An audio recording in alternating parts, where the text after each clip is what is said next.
بزنیم تا بحث از حالت انتزاعی خودش در بیاد. ما نزدیک به طبق آمار مختلف 3 میلیون یا بیشتر یا کمتر یه چیزی در این حدود ایرانی خارج از کشور داریم. در نظر بگیریم که این 3 میلیون نفر دیگه نمیتونن این علت رو عنوان بکنن که ما چون زیر تیغ امنیتی دشمن هستیم هیچ کاری از همون بر نمیادش. اونها توانایی‌های فراوانی دارن برای کمک رسانی به نیروهای داخل کشور از لحاظ مالی، مادی، تبلیغاتی، فکری، پشتیبانی‌های گوناگون سیاسی، فرهنگی و غیره. اما اگر نمی‌کنن این دیگه ارتباطی به مسئله جبر تحمیل شده توسط دشمن نداره. این در واقع یک نوع جبر میتونیم بگیم روانی هستش که در درون این افراد هستش. به نوعی اینطوری میتونیم بگیم این افراد توسط خودشون خلع سلاح شدن، توسط خودشون خلع قدرت شدن و ناتوان شدن. ارتباطی به عامل بیرونی چندان نداره، مگر اینکه بخوایم این عامل بیرونی رو شرایط عمومی زندگی افراد بدونیم که خب واقعیت اینه که این شرایط زندگی به استثنای یک اقلیت کوچکی که درآمدهای خیلی بالا داره برای تمام ایرانیان خارج از کشور، چه در اروپا، آمریکا، کانادا، استرالیا و این سوی آن سوی، کم یا بیش یک وضعیت هستش، به استثنای کسانی که هنوز در جایگاه مثلا پناهجویی هستن، امکان کار ندارن و شرایط مشکلی دارن. در غیر این صورت همه ایرانی ها باید کار بکنن، کسب درآمد بکنن برای حل و فصل مسائل زندگیشون. اما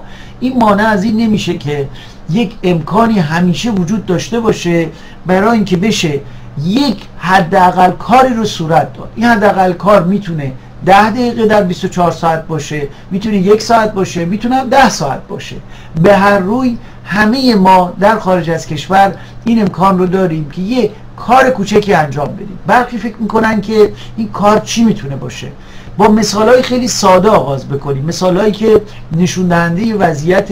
روحیه و نوع برخورد در واقع ایرانیان با موضوع هستش. به طور مثال بسیاری از ایرانی‌ها هستن که میرن پای مطالب مختلف میخونن، گوش میدن، نگاه میکنن و بعدش رد میشن. یک لحظه فکر بکنیم که اگر کسی بتونه 10 ثانیه خودشو متوقف بکنه و مثلا یک امتیازی به اون بده، همین چیزی که ریتینگ میگن، از یه گفتاری که خوشش اومده یه ریتینگ بهش بده، یه امتیاز بده، یا اینکه چیکار بکنه یک نظر کوچیکی کامنتی بنویسه و بنویسه یک کلمه آفرین یا خیلی بد بود، خیلی خوب بود، ولی منظور این هستش که فعال برخورد بکنه. باید هموطنان ما بدونن که اون چیزی که در نهایت کارساز خواهد بود و منجر به تغییر خواهد شد یک معجزه الهی یا یک معجزه ماورای طبیعی یا یک پدیده غیر قابل فهم نیستش. در واقع اگر ما واقع‌گرا باشیم، عینی‌گرا باشیم، متوجه میشیم که از مجموعه همین حرکت‌های خیلی کوچک انباشتشون از حیث کمی سبب میشه که تغییرات کیفی به وجود بیادش و ما موفق میشیم که یک مرحله در مسیر مبارزه، در مسیر تغییرگری پیش بریم. بنابراین اگر من و شما بیایم و در فرستادن چند تا ایمیل برای دوستانمون یه مطلبی رو که خوندیم فکر میکنیم مناسب دوست داریم، در نوشتن یک نظر، در تلفن زدن و راجع به یک موضوعی با دیگری صحبت کردن، در تماس گرفتن مثلا با هموطنانمون در داخل کشور، با اعضای خانوادهمون، دوستانمون و اونها رو راجع به یک موضوعی که از اینترنت دیدیم یا تلویزیون دیدیم و جالب هستش اونها رو آگاه بکنیم، بهشون اطلاعات بدیم و تمام اون چیزهایی که به نظر بسیار میکروسکوپیک و کوچیک و حتی میتونم بگم برای برخی بی‌ارزش و یا غیر قابل اهمیت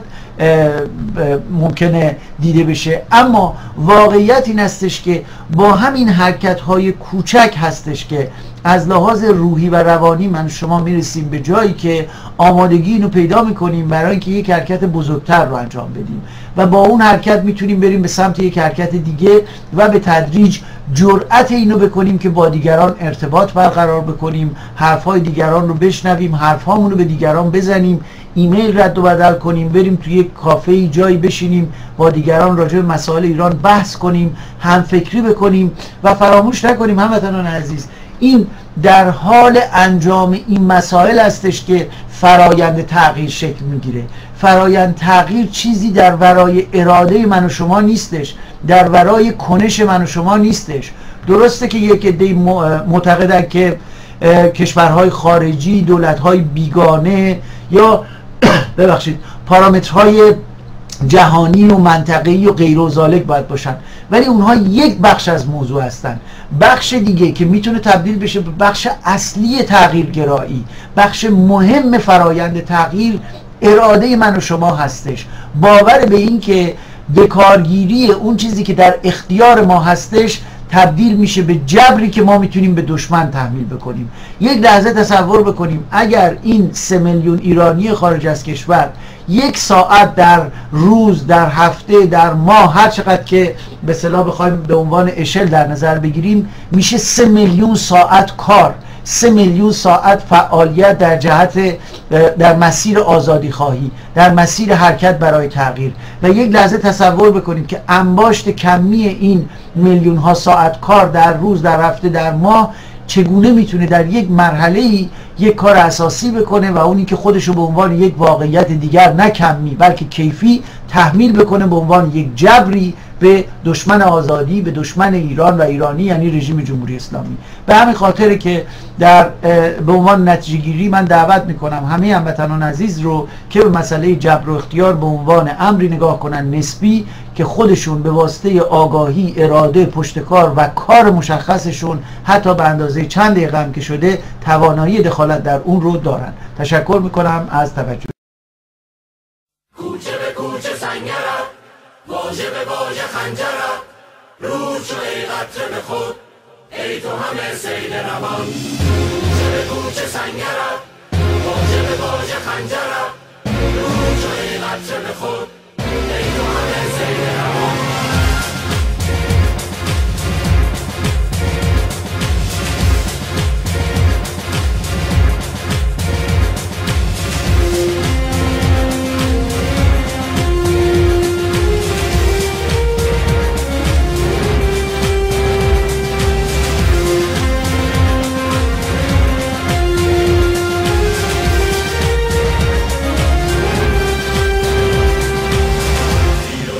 کن این جهان